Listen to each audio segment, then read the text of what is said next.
Welcome to JAT Chat, presented by the Journal of Athletic Training, the official journal of the National Athletic Trainers Association. I'm Dr. Radzak, Associate Professor at the University of Nevada, Las Vegas, and your host for today.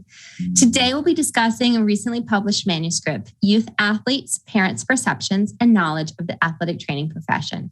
I get to be joined by two of the authors, Dr. Alicia Lacy, who is the lead author on the manuscript and is an assistant professor of athletic training within the School of Kinesiology, Physical Education, and Athletic Training at the University of Maine.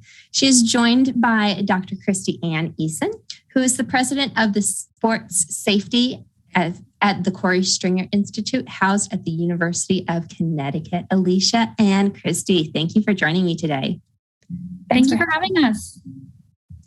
So before we get into some specific questions about this manuscript, can you give us a little bit of background information of where the idea for this research came about?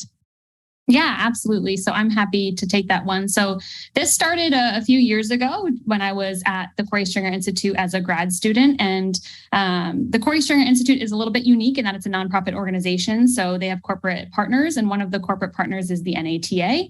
And part of that partnership it kind of involves some research studies that are supported financially, partially or in full by the NATA, and also some advocacy work. And the NATA actually reached out to KSI a couple years ago related to this idea of understanding key stakeholders' perceptions and knowledge of the athletic training profession. Anecdotally, and I think from research as well, we're seeing gaps in the public's understanding of athletic trainers, who they are, what they do, their education, and their qualifications. So this was really an opportunity to embark on this endeavor to understand what key stakeholders' perceptions and knowledge of athletic training are. And part of this project, part of the major goal of this study was to really target stakeholder groups that could be influential in the hiring of athletic trainers at the secondary school setting. We're seeing a pretty good percentage of athletic trainers employed at the collegiate and professional settings, but we're still seeing some gaps in terms of employment of athletic trainers in the secondary school setting. So this is one of many ways I think that we attempted to try to target those stakeholders who really have an influence in hiring or in the hiring process of athletic trainers in the secondary school setting. So we kind of decided on who those people would be. So there were 6 stakeholder groups. The group that we're talking about today is just a small component of the larger study. So we surveyed athletic directors, superintendents, and principals at the secondary school level. We surveyed state legislators as well as coaches at the secondary school level, and then the parents, of course, which we're talking about today.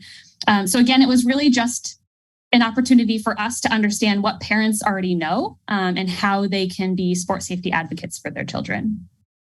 Thank you. So talking about what parents bring to the table, what is known about how parents influence decision-making regarding youth sports teams and secondary schools and providing athletic training, medical coverage, and medical care? Yeah, so a lot of what we know about parents and their influence on sports safety and youth sports safety is anecdotal. So at the Korey Stringer Institute, we're very fortunate that we've been able to work with some great parent advocacy groups. But unfortunately, many of those individuals have been touched by a catastrophic illness or injury, or sadly the death of a child. So groups like the Zach Martin Foundation or the Jordan McNair Foundation, there is some research that suggests that parent associations have more influence on setting standards and policies directly related to their own children compared to other school-wide policies. And there was actually a study by Kleins et al. That was published several years ago that looked at high school athletic directors. And what they found in that study was that the athletic directors identified parents as key influencers on decisions to hire athletic trainers or not. I think the other thing, Alicia referenced conversations about what stakeholder groups did we want to include in this study. And I think a big impetus for including parents was that we sort of thought that no one was going to fight harder for their child's safety than for parents or advocates. So it was definitely a group that we wanted to investigate further in the perception study. So tell us more about this study in particular. How did you define youth sports? Yeah, so I really appreciate that question because I would say that the parent stakeholder group that we surveyed was very different compared to the other stakeholder groups that we were able to access as part of this study. So in terms of defining youth sports or youth athletes, because we had to target, it was very difficult to target parents. Let me just start there. They're a very hard stakeholder group to access. So in order to access them to get a nationwide sample, we went through USA Football. And because we went through USA Football, because that was the group that we were targeting in terms of sampling, that really made us have to open up that definition of youth sports beyond just parents in the secondary school setting. So when I say parents of youth athletes, the youth athletes are really individuals involved in organized sports under the age of 18 is how we define it. Now, since you were sampling primarily from USA Football parents, how do you think this might have influenced your findings? Yeah, absolutely. So I think with any study that is looking at individuals' perceptions or knowledge or experiences of some topic, there's always a possibility that their previous experience can impact the results of the study, either a positive or either in a positive or a negative way. And I think working again with USA Football was purposeful because we really didn't have a way to access a nationwide sample of parents. It would be fantastic if there was a national registry for parents where I can just go to one spot and get all of that contact information. But that simply just doesn't exist, even though that would be really beneficial. So we decided to go through USA Football again so we can access as many parents as possible. The goal for this was really getting a nationwide sample for all of our stakeholder groups. And going through USA Football was a way for us to access a nationwide sample of parents. But I will say there is that inherent chance that it could influence the results. And we acknowledge that as a potential limitation of the study. We recognize that as a potential limitation, so much so that we decided to run the data on it and really see if there is an impact in terms of previous experience on knowledge and perceptions. And what we ended up finding was that parents who previously knew an athletic trainer before participating in the survey and in the study, they were almost 2 times more likely to consider an athletic trainer employed at the school as a top sports safety measure. So I think it just does show the role that exposure and experience and previous interactions do have on knowledge and perceived value. But I think it's almost a positive thing, right? That we were able to see that because we sampled athletic trainers who have largely had interactions with, we were able to sample and survey parents who already largely have interacted with athletic trainers previously. And that's data that we wouldn't have had if we potentially used just parents who didn't interact with athletic trainers previously, if that makes sense. But that's really confirming. That's my thought. Christy, I don't know if you have anything else to add. So the only other thing that I would add too is obviously this group of parents, their children were participating in football. That might not have been the only sport that the child was participating in, but we also recognize that football is a contact sport with a high risk of injury. And so to Alicia's point, there's certainly probably some influence there. And we tried to just be as opaque with that as possible in the manuscript. Yeah, you guys did a really good job of outlining that. But I do think it's very valuable having that confirmation that experiencing athletic training medical care leaves a positive note and is key to the parents' views of the profession. So give us a little bit more information about what other things were you investigating in this study, a little bit of methodology, if you could. Yeah. So we went about this from a mixed methodology standpoint. So because our goal was to access a nationwide sample, the largest sample of these stakeholder groups as we could possible, the easiest way and most strategic way to go about doing that was through survey-based research. So developing an online survey that we house through the Qualtrics platform, and we were able to disseminate that survey to a nationwide sample of all of those stakeholder groups. So survey methodology was purposeful in that regard in order to access as many people as we could. But we didn't just want to have numbers collected in that survey, not to dismiss the importance of solely quantitative research, but we saw value in not only having quantitative items on the survey that assessed and explored parents' knowledge and perceptions about athletic training. But we also wanted to include a space on the survey through open-ended questions where parents can really just expand more so on their experiences, on their interactions, if they had interactions with athletic trainers, on their perceptions. And when you have both of those data types, it really allows you to get a more holistic understanding, a clearer picture of what parents' understanding of athletic training is and what their knowledge and perceptions are. So the survey was largely quantitative in terms of collecting numbers to understand perceptions and knowledge, but also we had that very important qualitative piece through the open-ended questions that gave us some more context to the numbers that we were seeing in the survey. So how did the parents feel regarding access to athletic training, medical care, and child safety? What are some of your findings? Great question. Sorry, I don't know if you want to take it or I want to take it. That's you. Yeah. So, I think largely what we were finding is that parents value athletic trainers. They value medical care. So from a value standpoint, when they're asked directly of how valuable do you think an athletic trainer is to the health and safety of student athletes, they were pretty transparent in terms of indicating that athletic trainers were very valuable or extremely valuable to the health and safety of student athletes. So from what do parents think about access to an athletic trainer, access to medical care, what do they care about their child's health and safety? It was very apparent that there was a heavy emphasis placed on the value of an athletic trainer or of a medical provider there to provide care to their child.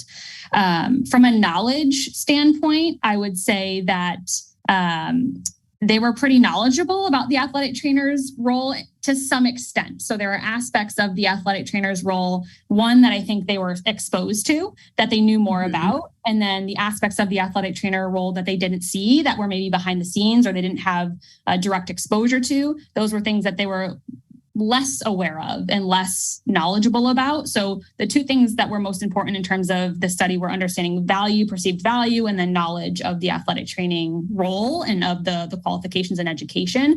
So I think from a value standpoint, they absolutely value having somebody there. That was probably what I could say, fist to the table was the most important thing that was evident in the data that we have.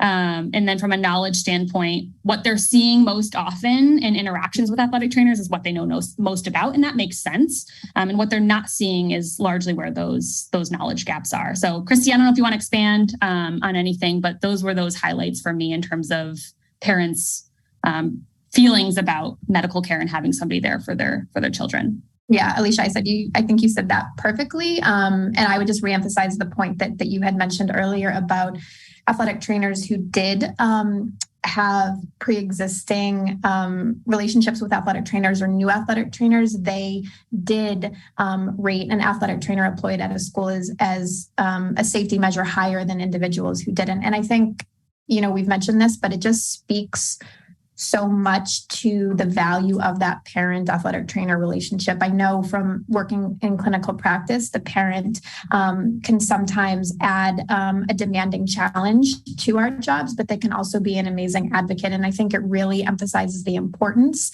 of those relationships that we can build with parents as athletic trainers when we're in patient care. And you guys alluded to this, but what were some of the areas of the AT's role you would have liked to see the parents know more about? What are some of those knowledge gaps the parents have? Yeah, so I think in general, for me, I think I just would have liked to see a little bit more of an understanding that athletic trainers do more than just cover sports, right? The whole coverage versus care debate. I think in my view, looking at the data, I would have liked to see that parents understood the value added by having an athletic trainer on site as opposed to maybe another medical provider. Again, not to dismiss the importance and value of other healthcare professions, but we know very well that athletic trainers are trained in terms of their education, in terms of their qualifications, in terms of their skill set to really be that most qualified person there on the sidelines in the athletic training facility to provide the care that's needed at that time for emergent or non-emergent injuries. So I think I just would have liked to see that distinction a little bit more. There was a heavy emphasis placed from the parent perspective on just having somebody there. It wasn't necessarily, I want an athletic trainer there. So I think just my view on it was hoping that parents would maybe value the role of the athletic trainer a little bit more in that regard, in terms of understanding the qualifications of an athletic trainer there as opposed to another medical professional. And I think just one more thing for me, we asked them to indicate what they thought athletic trainers were qualified to do as part of their role. So it was a select all that apply question. And I think for me, I would have liked for them to recognize a little bit more the role of the athletic trainer in emergency care, the role of the athletic trainer in the ability to perform injury evaluations, and then also administrative tasks. So administrative tasks was lowest in terms of the number or percentage of parents who responded saying that's something that athletic trainers are qualified to do. And I think that largely is because parents are not exposed to those administrative responsibilities. They don't see the athletic trainer document. They don't see the athletic trainer develop and review policies and procedures. And those play a huge role in liability reduction. And I don't think that that's what parents are exposed to a lot. So to me, it makes sense that they didn't really know that aspect of the athletic trainer's role, but it would just be nice for parents eventually to get to the point that they recognize and understand the full scope of the athletic trainer's role. So one of the things that you guys asked that I really liked was you specifically asked what was the monetary value of an athletic trainer. And you straight up asked them to give salaries. So what did you find? What do student athletes' parents think we should be making?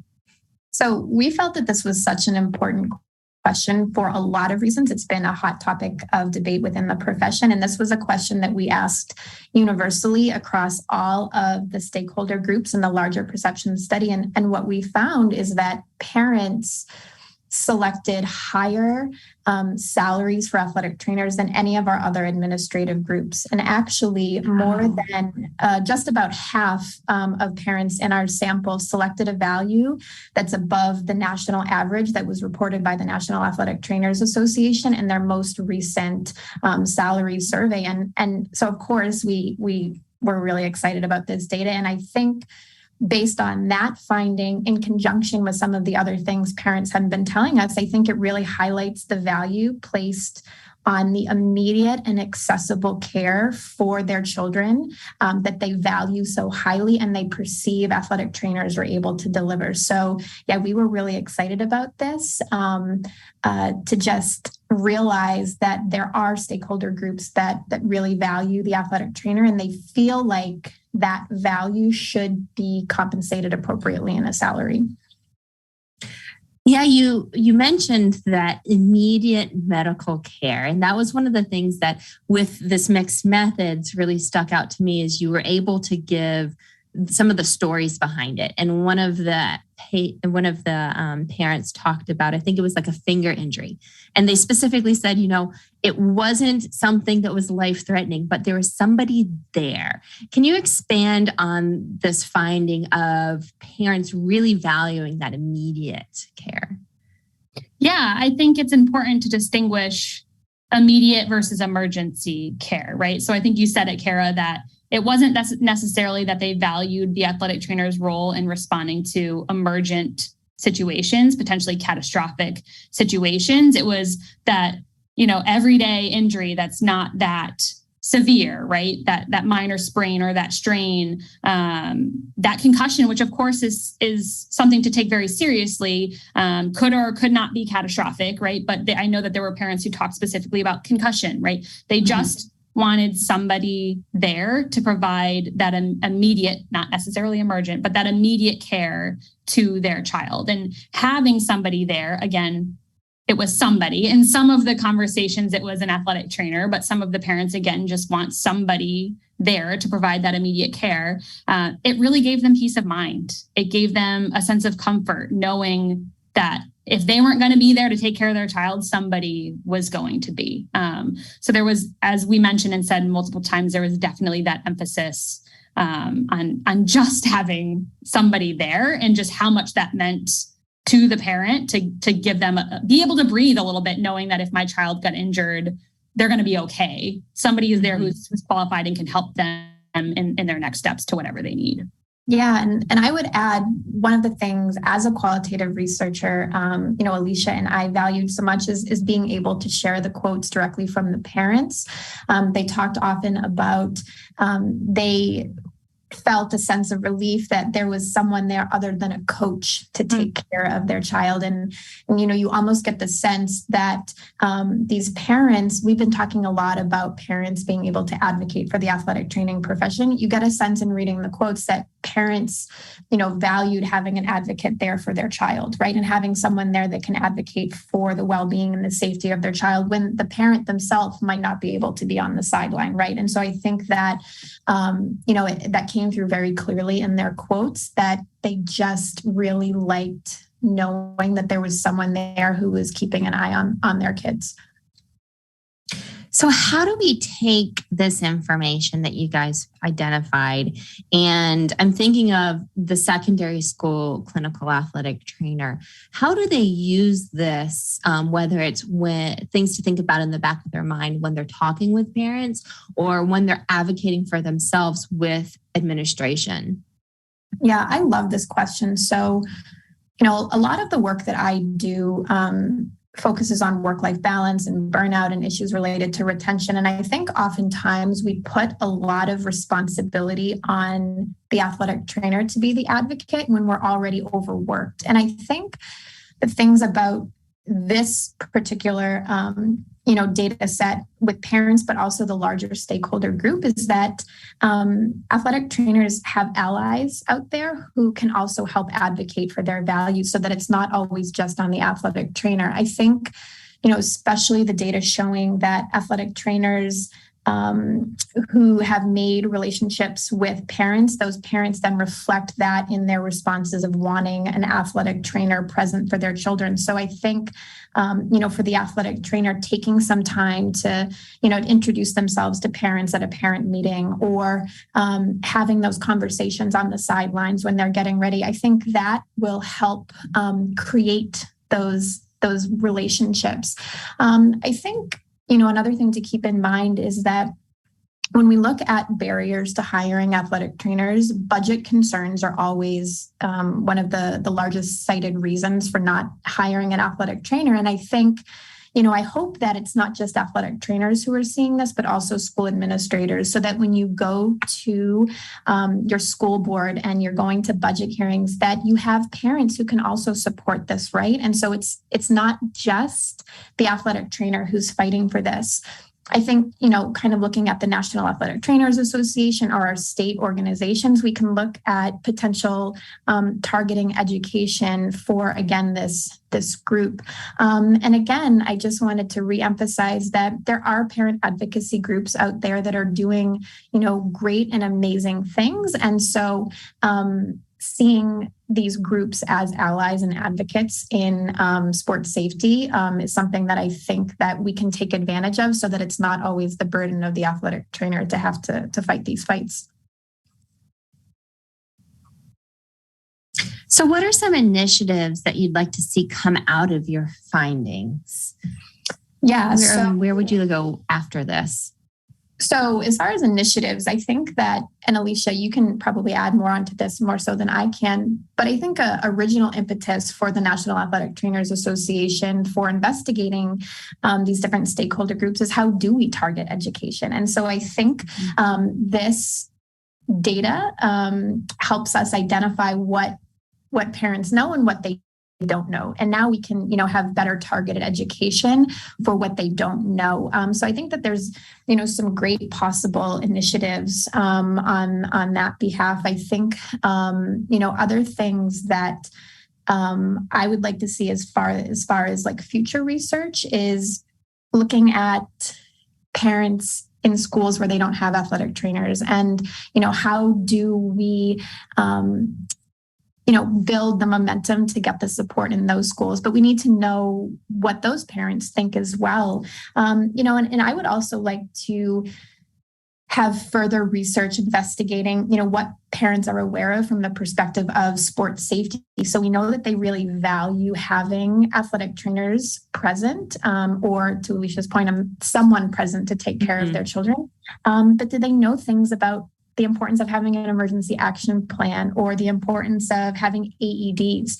I think that there is likely an assumption when a parent or a guardian drops a child off at a sports practice that they're being taken care of and the appropriate things are in place. And so there can be an assumption that all of the things that should be done are being done. And sometimes until they know what to look for, they don't know what to advocate for. And so I think there's an opportunity to further educate parents. I would just add, the Jordan McNair Foundation does a great job in educating parents so that it's not just athletic trainers who are fighting for sports safety. It's now also parents who can fight for sports safety. Yeah, if I can add for a second, I know the NATA came out with like a checklist, basically, in terms of youth athletes or questions that parents can ask to ensure that the health and safety of their child is going to be protected. So if there are parents listening or watching in when this is posted, I think my recommendation would be, if you don't know, to ask about what medical care is being provided. That is a completely okay question. It is a completely appropriate question, and it's in your right to know who is going to be there to protect the health and safety of your child if they get injured. So ask about that stuff. Don't be afraid to raise the question to the coach, to the athletic director, whoever it may be, to just make sure that your child is going to be able to safely participate in whatever sport it is that they want to participate in. And just to kind of conclude, I want you guys to both tell me whether it's something about what you found in this study, this project, or just in general, what are some things that make you hopeful about the direction that youth sports and athletic training in youth sports and medical care in youth sports is going? Yeah, so I love that question. I think for me, it was that direct link between exposure and perceived value or importance of the athletic training profession. And this goes well beyond just the parent stakeholder group. I think we could see this in a lot of the other stakeholder groups that we surveyed, that direct link between exposure to perceived value, to improved knowledge of athletic trainers, of what they do, of who they are.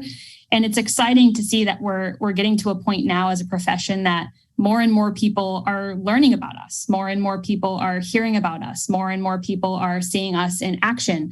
And I think that the individuals who, for example, are filling coaching positions worked with an athletic trainer potentially when they were an athlete, or parents of youth athletes now maybe worked with an athletic trainer if they were an athlete or when they were an athlete.